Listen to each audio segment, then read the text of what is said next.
Raymond, Buster Posey is making his 7th All-Star Game appearance and his 5th start as an All-Star. This reminded me, Raymond, about how last year when we were added to the National Podcast All-Star team, we were actually set on the reserves and we weren't part of the starting lineup this last year. How did that make you feel?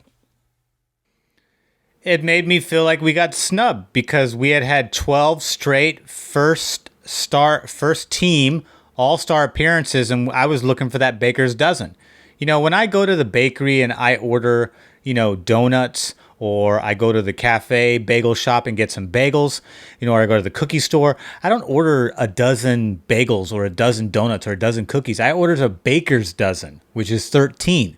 So when we got snubbed out of our own baker's dozen all-star, that hit me a little deep because I always go for a baker's dozen, no matter what it is. Lucky 13 is the number. Baker's dozen or nothing. This is the GoldCast. Boom! Welcome to another edition of the GoldCast. We are the voice of the Bay. I'm your host, Rudy Solis III, and with me is my brother, my co-host, Raymond Solis the First, baby. Boom! Raymond, we're back. And as promised, we are recapping the end of our mini-gauntlet that the Giants just went through. We had the Angels, we had the A's, and then the biggest test of them all, a 2-game stint against the Los Angeles Doyers. And Raymond, unfortunately, it did not go as planned. Giants were swept. It's really struggled offensively to really get things going. And just Gosman did not have the greatest game in game 2. And it was just we just looked a little discombobulated out there. It kind of gave me vibes of the first series against the Dodgers. But let's go to this, Raymond. Let me ask you the tough question. After this 2-game series, has it shaken your faith in the Giants' ability to pull this season off? Or do you just chalk it up to we're playing one of the best teams in baseball, we're playing a division rival, and this is how it's going to be? Or has this rattled the foundation a little bit for you? I want to hear your thoughts. It'll only, so the Dodgers have won 5 games to our 3. They swept us in the first series. We took 3 or 4 in the next series. Then they took 2 in this series. So there's a good chance the Giants, bounce back and have another positive series against them going forward. And it might just be a seesaw season between us and the Dodgers. I think there's a unique rivalry there, and both teams tend to play each other hard. Although I feel like at this point in the season, the Dodgers have obviously had an edge in pitching and offense, but the Giants showed that they're more than capable winning 3 straight against the Dodgers in the 4-game series, even though they lost the first game. And I thought, like, oh my God, here they go again with another potential, route. But thankfully they answered the call. So I think they were just a little bit tired. Well, I don't know if they were tired. I just think they just got outplayed. That's what I think happened. I take it back. I just think they got outplayed. They beat the Phillies, they beat the Angels, they beat the A's, and they end that whole stretch with a positive mark. So that's the good news. They took care of. They won 3 series straight, and they lost this series against the Dodgers. And they're obviously losing right now tonight, but this team has proven time and time again that they're the real deal. You're over 50 wins at this part in the season. That's not a fluke.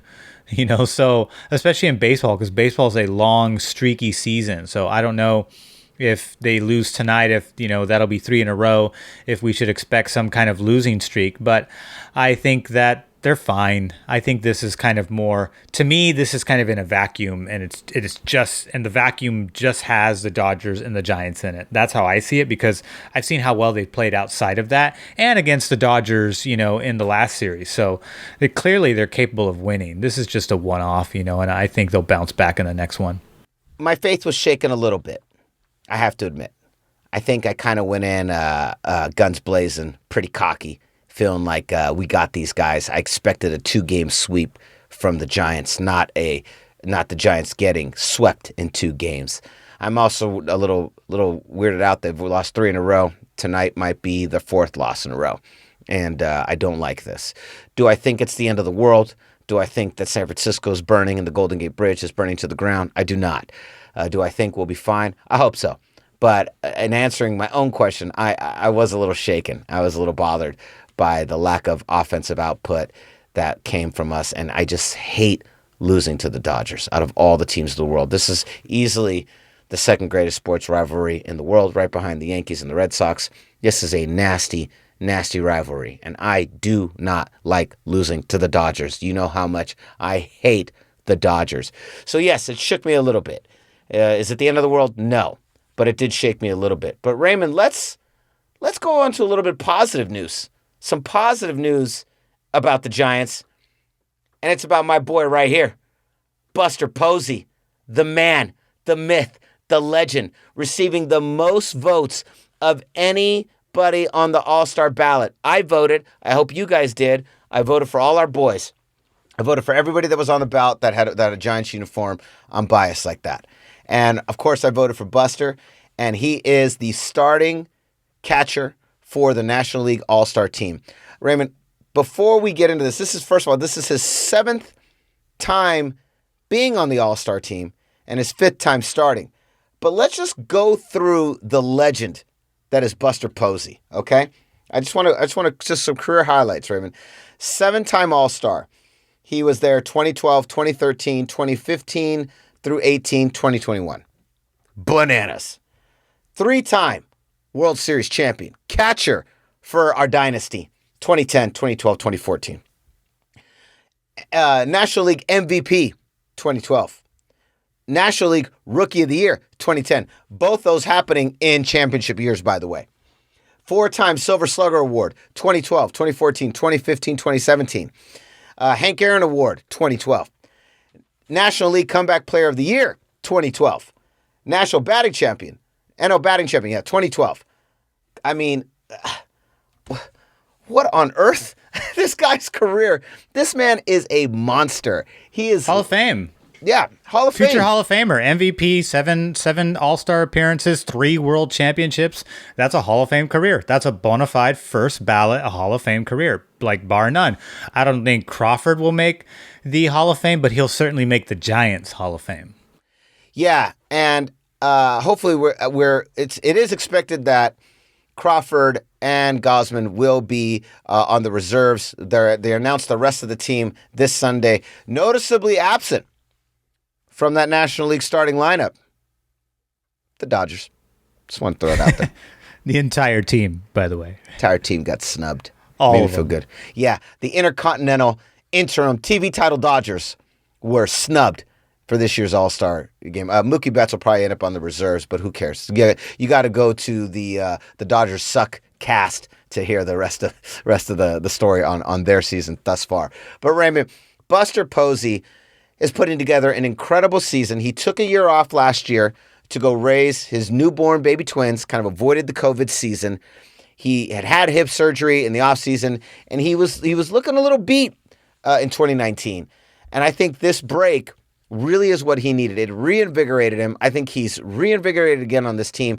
And the fact that he received the most votes of anybody in the National League says that this guy still has it. And props to Buster Posey. What an incredible run this guy's had. 7th All-Star appearance. We're proud of you, Buster. Anything you want to say, Randy? Any props you want to give to Buster? Just that he's the epitome of, he's like the Derek Jeters of the world, doesn't attract drama to himself, doesn't exude drama, just does his job as a ball player, just a straight up ball player, like hardcore,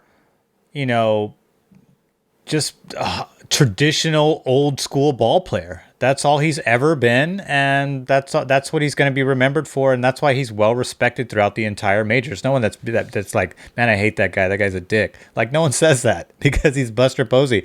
He just does his job and he does it well. The same with Crawford, even though he doesn't have as many All-Star nods to his name, although he's been snubbed a few times in his career, in my opinion.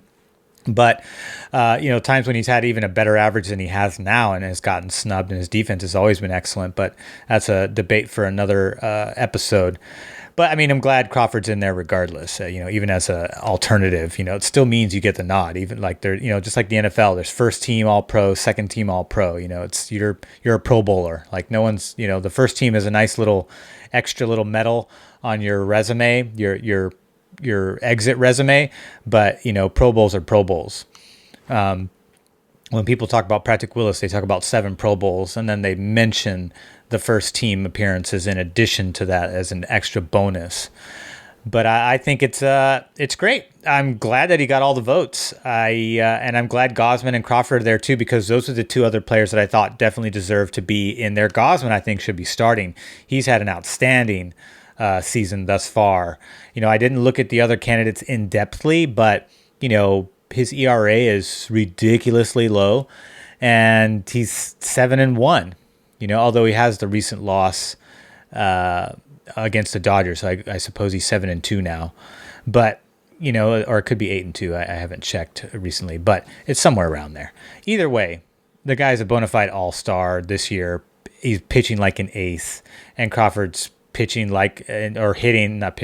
he's hitting like an all-star shorty. So congrats to all these guys. Let's keep it going, and let's get some wins against the Dodgers again, because that irks me as much as it irks you. I feel like this year it really and maybe you probably feel differently about this, but I feel like this year in particular, the rivalry, because both teams are good and we're vying for second and first place, that the rivalry feels very reminiscent of Seattle Niners, where right now the Dodgers kind of have the edge, and even though they'll lose 4 straight, but then when we come to town, they turn it up like the greatest team in the NL, and, just hand it to us for 2 straight games.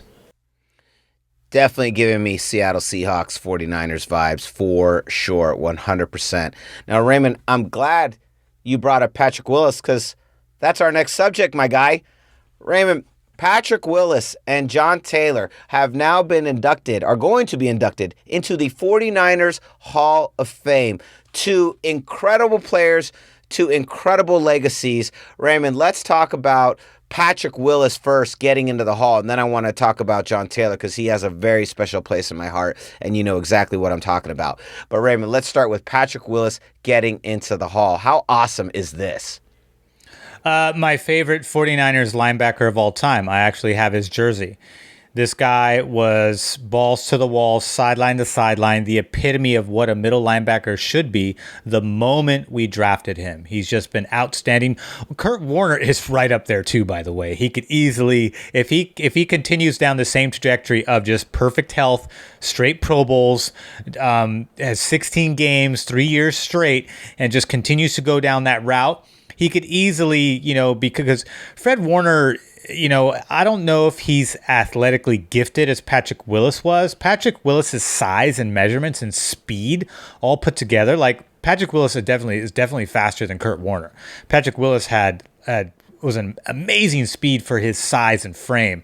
He was just a physical freak, at least compared to Kurt Warner, but they're both outstanding players. But this is awesome. And John Taylor, long overdue, should have happened a long time ago, but glad he's in there nonetheless. Better late than never, I suppose. And he's still around, so he'll be around to accept that honor, and he'll of course embrace it, because all of his greatest years were with the Niners and all of his championships are with the Niners. So why not? You're a part of the family, man. Willis, he's a part of the family. His career was cut short by injury, but, the legacy lives on, and he'll probably, go to the Hall of Fame. I would put him in there if he's, yeah.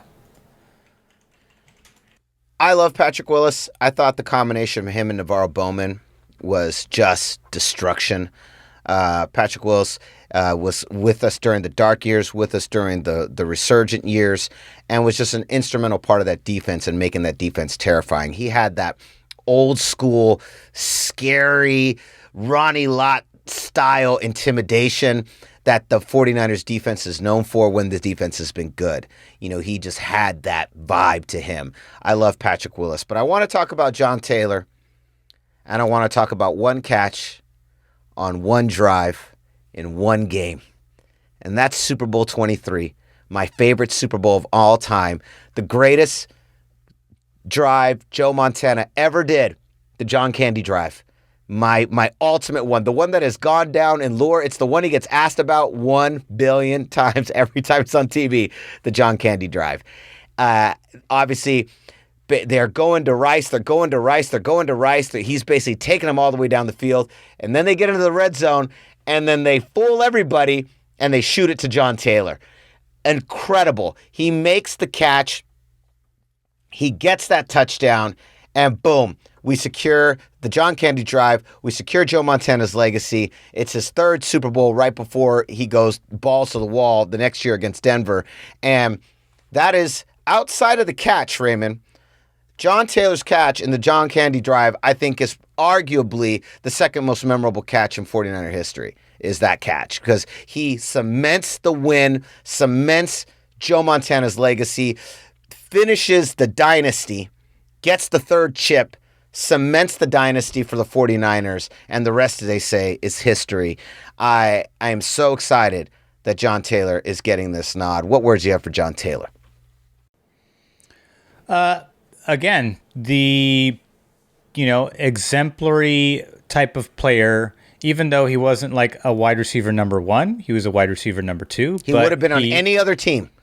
Yeah, any other team. But this was the type of, arguably the best, actually, yeah, he was the best WR2 in 49ers history. We haven't had a WR2 like him since him. We've had ones, Jerry Rice, Terrell Owens, but nobody else has ever come into that second slot and really cemented themselves. We have some young bucks on this current Niner squad that are, still kind of making their way through the NFL, getting past injuries and trying to cement their legacy. We'll see how it ends, when they're done and hang up the cleats. But as it stands right now, John Taylor is the greatest number 2 wide receiver in 49ers history, and deservedly so, is why he's in the 49ers Hall of Fame. He was also a return man, a very good return man, by the way. So, he could do it all. Great speed, great hands, great moments. He had his Montana moments in the 49ers lore, so we all know what that is. You just cited one example, but there's also multiple examples of that, of him doing that in the big games and in the regular season and in the playoffs. So he's done it all throughout his entire career. And this is I think it's a little overdue, but I'm still glad to see it. And Willis, it's a no-brainer. He's going to be, I would be surprised if he's not a first ballot Hall of Famer, when the Canton comes calling. Just because, actually, last year. I think he was on the ballot. Yeah, he was on the ballot last year. Mm-hmm. So never mind. I take that back. That's quite all right. Yeah, he was kind of like the Scottie Pippen to Jerry Rice's Michael Jordan, and was a great number 2. I would say, arguably, maybe someone similar, but from the earlier half of the dynasty, Freddie Solomon was probably similar.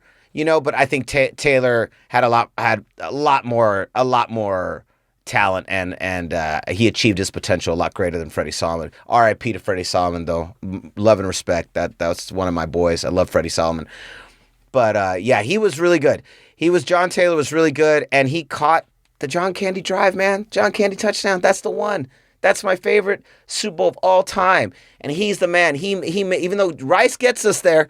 Kind of like we talk about with Kaepernick Smith, right? Rice gets us to the red zone, but Taylor sealed the deal. And I was really happy, man. Props to John Taylor. Props to Patrick Willis. Congratulations. You are now forever cemented in 49ers lore. Now, Raymond, speaking of old school, Raymond, they're back. They're back. We knew they were coming back. It was the worst kept secret in 49er faithful land.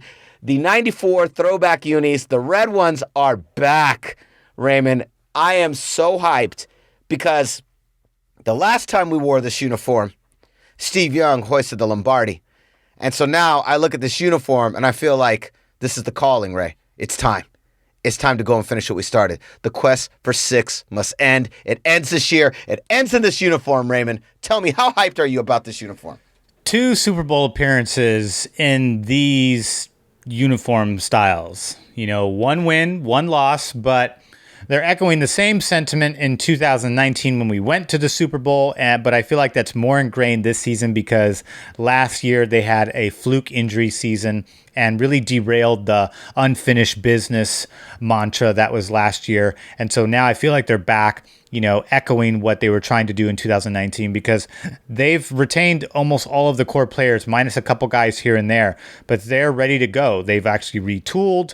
They've refreshed. They've added some new players to that depth chart. And so now we're locked and loaded, ready to go, ready to take another legitimate stab at the Lombardi Trophy. And I think they've got a legitimate shot. And no better way to attempt to enter and win the tournament than with, you know, the uniforms that we won in last. I agree 100%. And Raymond, I'm shooting my shot. The 49ers are winning the Super Bowl this year. You can just mark it, set the date. We will be there in March and we will finish what we started. And it's going to happen in these goddamn uniforms. All right. So what say you, GoldCast Empire? How do you feel about the new 49er uniforms? Are you pumped? Let us know. And is this the start of a little bit of a losing streak for the Giants? Let us know in the comments. Go to youtube.com/thegoldcast and let us know. And don't forget to like, comment, and subscribe. And so concludes another edition of the GoldCast. We are the voice of the Bay. I'm your host, Rudy III, and with me is my brother, my co-host, Raymond Solis the first, baby. Boom! We'll see you next time. Same GoldCast time, same GoldCast channel.